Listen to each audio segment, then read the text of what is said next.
Hi everybody, welcome to the Messy Cook by Dale. I hope you're all doing well, and thanks again for all your support as usual. Today we're going to be doing a slow cooker recipe, which is really popular this time of the year. But you know, I've said it before that you could even use your slow cooker in the summertime because it doesn't heat up the kitchen. You just put it in there and forget about it. It's wonderful. So today we're going to be doing, let me get this right, Ragu Alla Bolognese, which is a meat sauce that you can put on pasta. Now, what makes this different from other recipes or meat sauce recipes, Italian meat sauce recipes, is that it has to cook long and slow. So we're going to be cooking it for 6 hours on low in the slow cooker. If you don't have a slow cooker, you can do it on top of the stove. You would have to watch it more often, obviously, and you can cook it for about 3 hours on a very slow or a low temperature. But the slow cooker does all the work for me, so I like that. This originated in Italy, obviously. There's some discussion as to where it originated. They say it's Bolognese, so they're thinking Bologna, but it's not. It actually originated somewhere around Bologna, but not in Bologna, but for some reason it got that name. It is a ragu, and a ragu is a meat sauce with tomato, is a meat sauce. What makes it Bolognese is that it's got tomatoes in it. So you can eat this with pasta, and that's what we're going to be doing today. I've got a good hearty penne that I'm going to be eating it with. We're going to be eating it with, but you can use any kind of pasta really. Good hearty pasta is best. This also has wine in it, and it has milk, which makes it different. And there's carrots and celery and onions, all the regular stuff. So it's a different kind of sauce. So it's going to be interesting to see how it all works out. What else did I want to tell you about this? Yeah, so it's eaten as a main course. And again, what makes it different is that we use these different ingredients. Okay, so let's get started. So what I did was off camera, because you know how to fry up meat. I fried up 2 pounds of beef, ground beef. Now you can use veal and pork and split it up that way. You can use just beef. You can use probably just minced pork or chicken even, maybe, I don't know. But we're using beef. So what I did is I fried this up in a couple of tablespoons of olive oil on the stove until it got really done, and it got a little bit caramelized, which is really important. Then, and I'm going to put this into the slow cooker. So that's about 2 pounds of beef. All right, to that, and then what I did, and you're going to see a picture of that right now. And what I did after that was I took the pan that I fried this up in, I took out the meat, I took the pan, and I deglazed it with wine. And I got all the bits off the bottom, scraped it all off, and just cooked it until all of that became a rolling boil, turned it off, and I put it into here, and that's going to go in here. And there's a picture of that now. All right, so the wine reduction goes in there. Now, what do we do next? Everybody in the pool. So we've got a 1 stalk of celery cut up really finely, 1 carrot, medium-sized carrot cut up, diced very finely. That goes in there as well. We've got 2 medium or 1 large onion, also diced up really small. We have 4 cloves of garlic in here.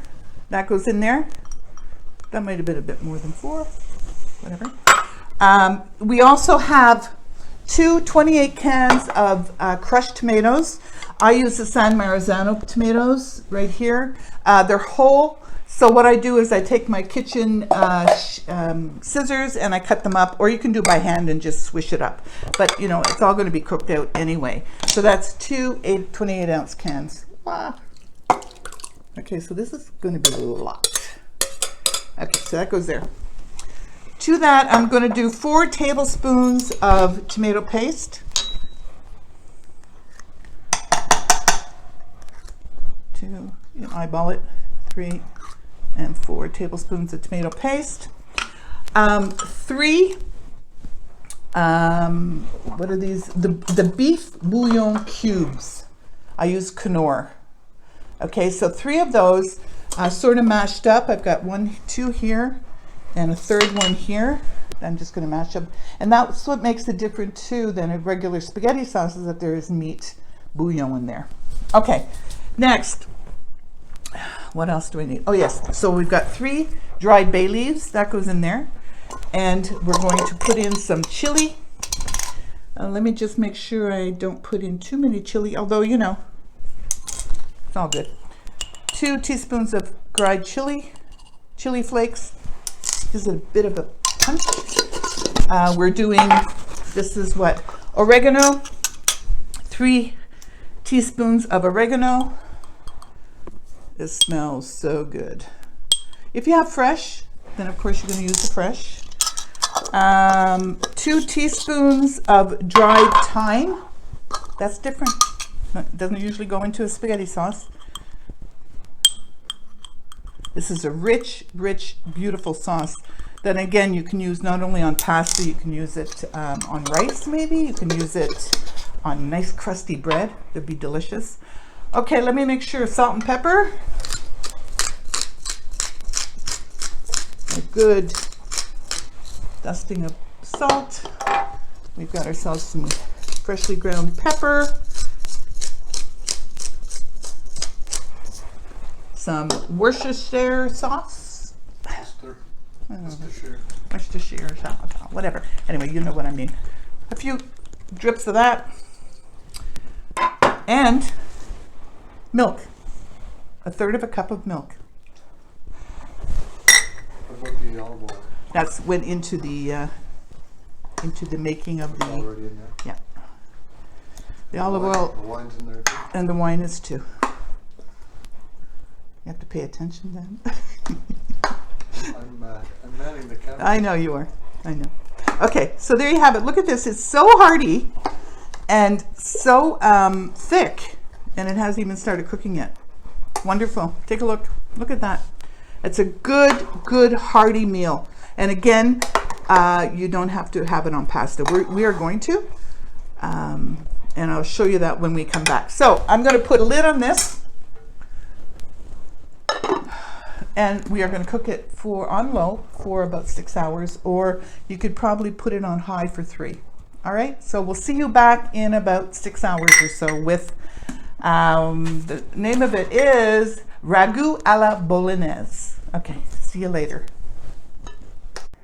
Hi everybody, welcome back. Here we have it, the Ragu Alla Bolognese.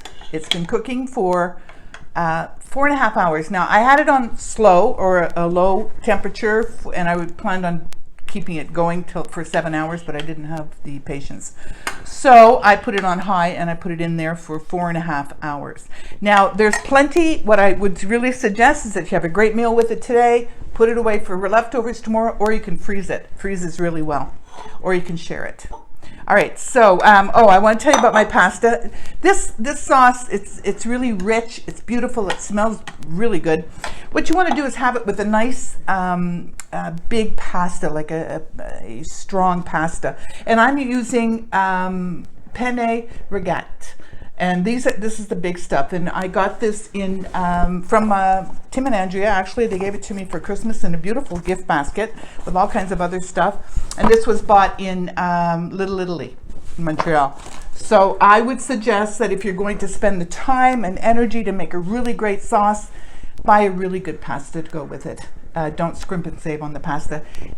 It doesn't cost that much more to get a good pasta. All right. So let's try this. Looks so rich and so beautiful. All right, you have to top it off with some parm. Again, this is parm that I had in the freezer that I got from Burkici, and what I do is I cut it up into serving portions, and I will, what's it called, with my machine there, Dan? Vacuum pack it. I'll vacuum pack it and pop it into the freezer, and then I always have great Parmesan cheese. So we'll top this off with parm.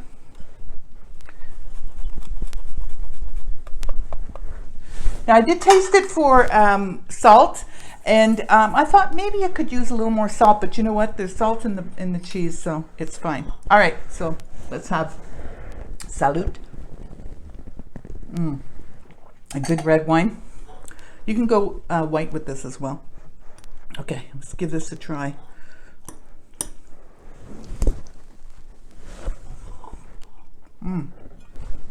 So delicious. Oh, that's a really great meal. Got to try this. Simple. Everybody goes into the pool at the same time, and you've got yourself a great meal at the end of the day. I really suggest you try this. So that's it. I hope you stay safe. I hope that you are kind to yourself and kind to others. That's really important in this time, COVID time. Remember to, if you like what you see, remember to give me a thumbs up and subscribe. I really appreciate that. It's so great. I love all your support. It's wonderful. But most of all, what? Forget the mess. See you next time.